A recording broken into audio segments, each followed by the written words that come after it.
ده يوم في حياة وده فلوج يوم الخميس 2/10، وجهزوا لي نفسكم لفلوج طويل هنعمل فيه حاجات خطيرة. اول حاجة كالعادة صحيت وجهزت جميلة جمولة وجهزت لها حاجتها ونزلنا عشان نروح الحضانة. طبعا زي ما انتم شايفين صوتي لسه واضح عليه البرد، فانا طبعا بصحى معاها متبنجة، فرجعت كان لازم انام ساعتين عشان اقوم اشوف اللي ورايا. لما صحيت بقى ابتديت ان انا اعمل فطار، عملت ساندوتش كده هو مليان جبن كده وكولد كاتس واللانشون كمان اللي انا عملته معاكم.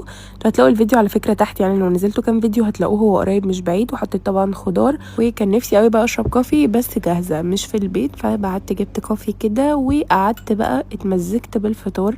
حطيت جنب ساندوتش بقى طبعا شوية زيتون، وكنت طالبة ايس سبانيش لاتيه فشربته عشان عندي معركة. المهم بس بعد الفطار قعدت افصل شويه واتفرج على المسلسل بتاعي. النهارده بقى اول حاجه هنعملها وهو ان احنا هننضف البقع اللي على الانتريه، واول حاجه هنستخدمها وانا سمعت ان هو تحفه في تنظيف الانتريه وهو الجلوفز ده من جرين واي. عايزه اقول لكم ان انا لما عرفت استخداماته انا اتخضيت وانبهرت. ده ينفع للعربيه، للدهون، للتراب، لكل الاسطح، لتنظيف اي بقع عنيده في الانتريه او لا. نقدر نلم بيه الوبر والشعر، وطبعا لو لمعنا بيه الخشب بيحتاج بس انا بحس المنتجات جرين واي عموما عامله زي الذهب، اللي هو تستثمروا في حاجه هتحطوا فيها فلوس هتنفعكم العمر كله. نيجي بقى لفوط الارضيات دي، انا جبتها عشان الموب بتاعي بصراحه بقى بشع وانتوا هتنبهروا لما اجربها معاكم. اما بقى المستك الاورنج ده ينفع لو عندكم بقع في الهدوم، ينفع لبقع الدهون في المطبخ على الاجهزه، ينفع ان احنا ننضف بيه الشفاط وكل حاجه اللي فيها دهون عنيده، وينفع كمان لتلميع الذهب والفضه. اشهر بقى على الاطلاق وهي صابونه جرين واي دي لاي بقع في المفروشات في السجاد.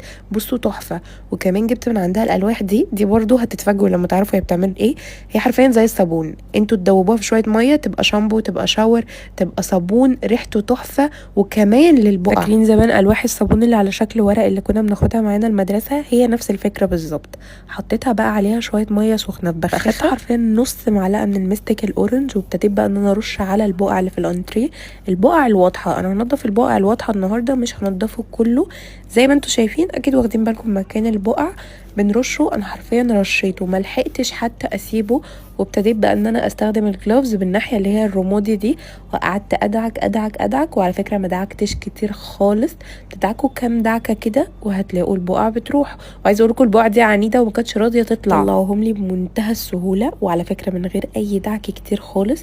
انا نضفت بس حتت صغيره كده كتجربه، بس في مره تانية هنضفه كامل معاكم. زودت كمان شويه صغننين من الماستك الاورنج على باقي المحلول اللي كان عندي ورشيته على البوتاجاز. نكمل تنظيفه الخميس. ابتديت بقى ان انا اشيل الترابيزه من على السجاده، وبعد كده اديتها كنسه حلوه ولميت السجاده وهغيرها اصلا احط واحده تانية. وبرده كنست. انا بالنسبه لي المكنسه احسن وانجز بكتير من المقشه بصراحه، فبتعامل بيها على طول. فيبقى ان انا اكنس واشيل كل حاجه، وطبعا حاجه